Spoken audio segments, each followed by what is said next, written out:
Since 1956, Spartan Chemical Company Incorporated has been providing cleaning solutions for a clean, healthy, and safe work environment. The Clean Check ABCs of Cleaning Chemistry provides a practical understanding of product chemistry, giving you the ability to select the right product for every job. In addition to initial training, the laminated Clean Check card should be used as routine cleaning checklists to reinforce your understanding of the proper procedures. Some cleaning procedures apply to every environment. When selecting proper chemistry, remember to assess the area to be cleaned before starting any cleaning procedure. As a rule, you will want to work from a top-down, left-to-right pattern or right-to-left pattern, working your way out of the area. Should you have any questions, be sure you consult your supervisor before starting to work.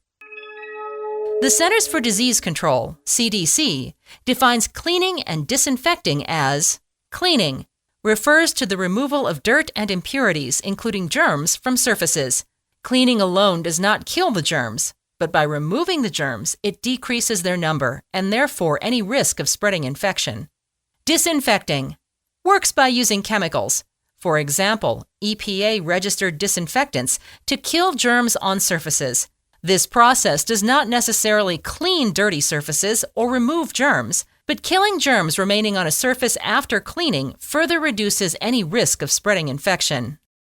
This module will focus on cleaning. Understanding soils. Before we can clean, sanitize, disinfect, or sterilize a surface, we must first understand what we are trying to remove, kill, or inactivate. Most soils tend to be either acidic, including sugars, proteins, fats, oils, and grease, or more alkaline soils that appear as mineral scale or hard water on surfaces such as showers. Cleaner functionality. As mentioned earlier, cleaning is the removal of dirt and other impurities. Through the process of cleaning, we also physically reduce the number of germs left on the surface, increasing its safety. This process is done with the combination of time, agitation, chemistry, and temperature, or tact. Cleaning chemistries are designed to remove specific types of soil loads through chemical interaction.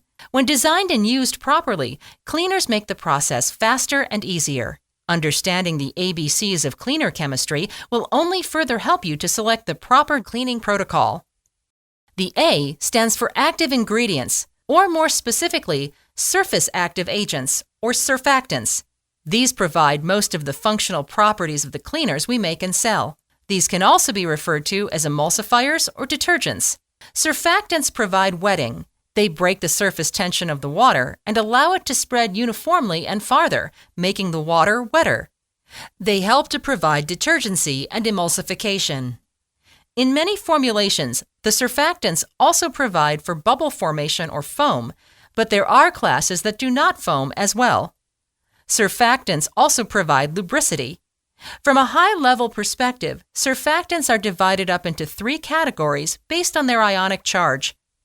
Negatively charged surfactants are referred to as anionic and are great for hard surface cleaners and general-purpose cleaning as well as personal care cleaners.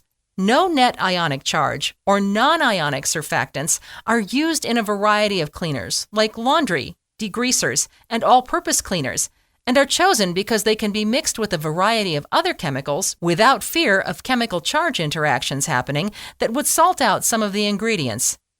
Non-ionics inactivate phenolic disinfectants, making them a bad choice to put into that formula. Cationic or positively charged surfactants are most common in disinfectants and sanitizers due to the positive ionic charge has a negative impact on bacteria. Cationic can also be blended with non-ionics for some interesting degreasing properties. B is for builders. They enhance the cleaning properties of surfactants by changing the pH of the cleaning solution, whether that is to be utilized in the cleaning process or to provide formulation stability during the manufacturing process. Builders can also be added to provide corrosion inhibition or protection for some products and can also be added to either increase foam or decrease it. Silicates are often added to help with corrosion and to help control water mineral content. Acids or caustic are most often used to significantly change the pH of a cleaner so that we can take advantage of the pH of the cleaner and use it against a particular soil to chemically neutralize it and make it easy to remove or clean.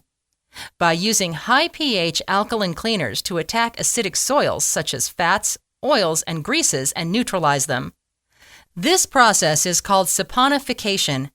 To neutralize alkaline soils like mineral scale that tends to build up in showers and toilets, acidic cleaners are used to make them easy to remove.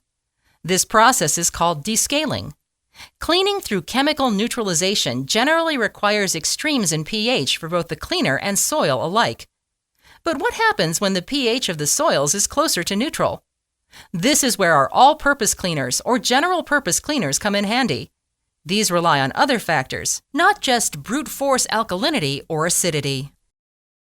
C is for chelating agents. Chelants are water conditioners or water softeners. They improve the efficiency of surfactants by protecting them from water impurities.